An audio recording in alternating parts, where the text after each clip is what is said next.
How to fix problems with TikTok Live Studio. Hey everyone, this is Sabrina here to help you today. So without any further ado, let's get right into the video. So in order to fix problem with TikTok Live Studio, what you have to do is go to Play Store, then search for TikTok Live Studio.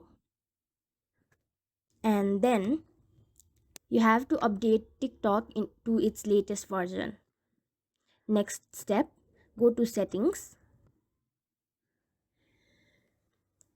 go to apps, find TikTok,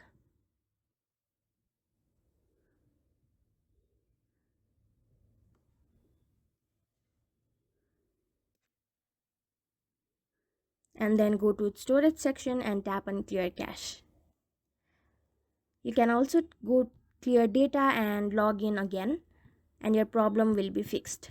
So yeah, that's it. Thank you for watching this video. Make sure to like, share and subscribe to our YouTube channel.